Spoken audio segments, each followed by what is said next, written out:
I got to come out and say, all jokes aside, Brittany Griner was an absolute beast tonight. But I'm not sure there was a bigger beast in the arena than the officiating in this game, which was absolutely... There is shocking new video from the Fever Dream game that everyone in the basketball world can't stop talking about. Frame-by-frame study proves what many people thought but couldn't prove. A trend of officials unfairly calling calls on Caitlin Clark while WNBA executives try to contain the damage. All the information is very bad and can't be thrown out. Take a look at the final numbers. I got to tell you, number one, shame on the WNBA, because the WNBA and everything that's happened in the last 3 days absolutely wore down this Indiana Fever crowd. This story about the refs might finally make the WNBA deal with its apparent bias against the league's biggest star. Or will they keep acting like nothing is wrong? Leave your ideas below. The Atlanta Dream 91-90 just beat the Indiana Fever in a very close game. Definitely a tough loss. That's not the real story, though. What happened in that game is the real story. Or more specifically, what Caitlin Clark was allowed to happen during the whole race. Someone who has way too much free time. Thank goodness someone has put together a full video review of every missed call, phantom foul, and clear no call that involved Clark during the Fever Dream matchup. Not like other "my team got robbed" compilations, let me tell you. This is careful. Clinical proof of something much more disturbing. We got to just come out and say it. The original triplets showed up tonight. Aaliyah Boston, 24, Kelsey Mitchell, 24. Caitlin Clark had a monster game. 27 points, 11 assists, 5 rebounds. Those 5 rebounds she had in the first half of the game. First, let's set the scene. Caitlin Clark had a game that most people would call monster. He had 27 points, 11 assists, and 5 boards. She got those 5 rebounds just in the first half. She tied Courtney Vanderloot for the most 20-point, 10-assist games in WNBA history with this game. Clark has played 42 games, which is what makes him different. Vanderloot more than 400. It's not just setting goals. That completely wipes them out. Clark also scored 800 points in this game, making her the 4th fastest player in WNBA history to do so. She's still making history every time she goes on the court, even though everything is against her. But that's exactly what makes this new video so scary. Just think about what her numbers would be if the officials were being fair. So, even people who weren't paying attention knew something very wrong with the officials. As much as you don't want to have to lose a game like this, is going through some of those end-of-game situations early help? Yeah, absolutely. I think, yes, this stinks. We want to win this game. But, I think this is great for our team, a little adversity. How are we going to respond? How are we going to come in here tomorrow morning and watch the film and learn and get on the court and get better? And like I said, that's why this league is so great. You have a couple days and then you get right back to it. You find a way to respond. We have a chance to go there and play them, actually. So it's even better, I guess. We can, get a little redemption if we go down there and play well. In a tweet, Clark's boyfriend Connor McCaffrey said, "Good to see the W refs in mid-season form. He definitely burned them, which is a good thing." Jason Whitlock added his voice. "This group of officials is terrible. People from all walks of life, including casual, fans, basketball junkies, and professional experts, all said the same thing on social media. There may be some truth to it. But this new collection goes beyond views and into the realm of proof that can't be argued with. Let's talk about what the video shows."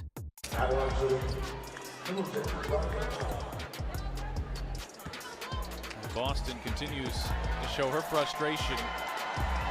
It is clear that Clark was hit in the arm at least 7 times while shooting, without a whistle.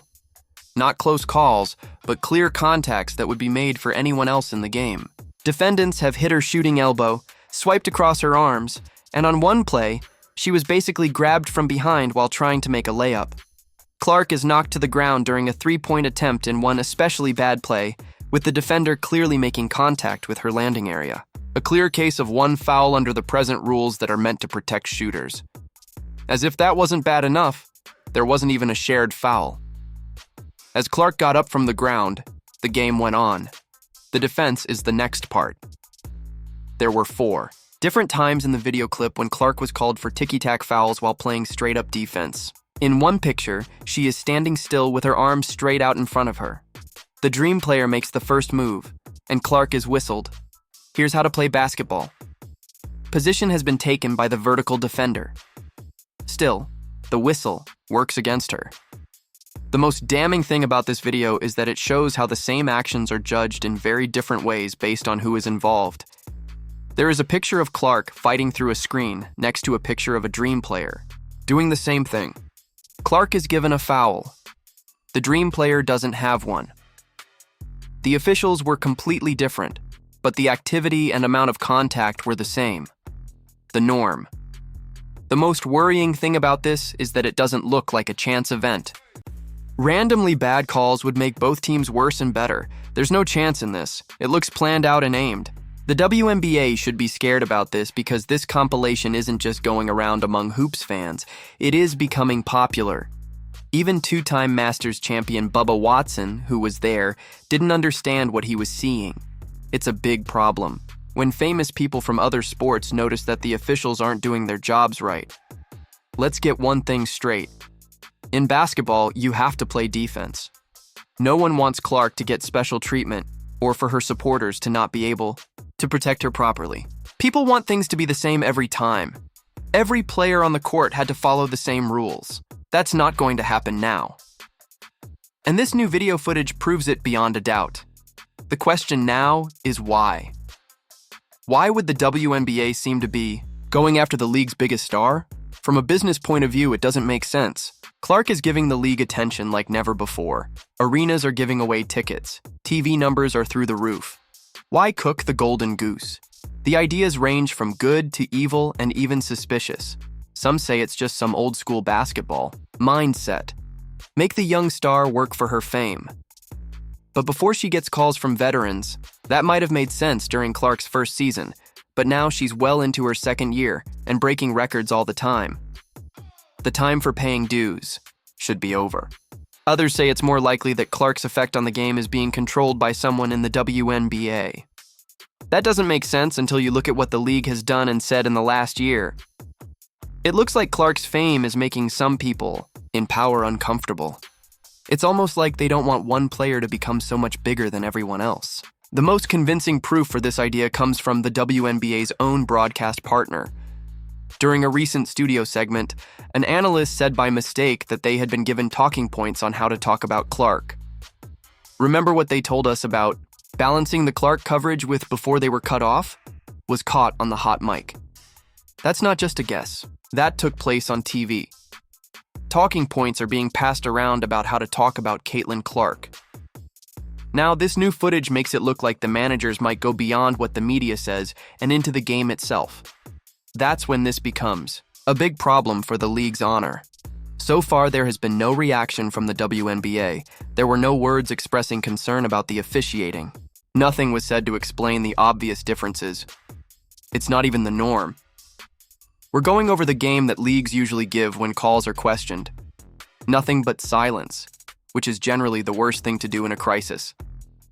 At the same time, the Indiana Fever fans seemed almost quiet during this game, which is different from how they usually act at Clark's games. One observer said, "The WNBA and everything that's happened in the last 3 days absolutely wore down this Indiana Fever crowd from the very beginning of this game. You could tell that crowd was just tired. They were worn out." He is, of course, talking about the pointless investigation into supposed racist comments made during the last Fever game against the Chicago Sky. An investigation that was started, based only on tweets that were not verified and had no video or audio proof to back them up. Even the Sky's coach, who used to work for Indiana, said the review wasn't needed because he didn't hear anything bad from the crowd.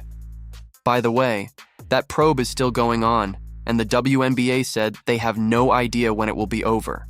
Meanwhile, they're letting the cloud of doubt hang over Indiana's fans, which could change the mood at home games and even put at risk the All-Star game that was supposed to be held in Indianapolis. It all seems to fit into a bigger pattern of actions that are meant to lessen, control, or contain the Caitlin Clark effect instead of embracing it. And that's where the WNBA's plan stops making any sense from a business point of view. Take a look at this. Clark has made a lot of people interested in women's basketball. She's getting famous people from other sports like Bubba Watson. The WNBA has been begging for decades for the mass media to pay attention to her, and now she has it. Now, in a perfect world, the league would do everything they could to boost and safeguard this treasure. Instead, they're letting her get beat up on the court without any real protection from the officials. They are looking into her team's fans based on rumors on Twitter that aren't true. Even though she has done a lot of great things, it looks like they're trying to balance how they talk about her. It's such a high level of management malpractice that it's hard to understand. The fact that this affects the basketball game itself makes it even more annoying. Women's basketball should have been shown off at the Fever Dream game. Instead, many people who watched said it was very hard to watch because the whistles kept going off at random times. As one observer put it, the game was slowed down for the most part. This game had way too many foul calls, which sometimes made it hard to see. Fans of basketball don't want to see this at all. People watch for the athleticism, skill, and rivalry, not to see the referees blow their whistles all the time. When those whistles seem to be used in different ways, it makes the whole thing less good. It's funny that Clark herself never worries about the calls. She is surprisingly calm for a player in her situation. She doesn't whine to the refs, throw fits, or attempt to explain herself in front of the press. There's nothing more to say about her basketball skills. They are among the best in history.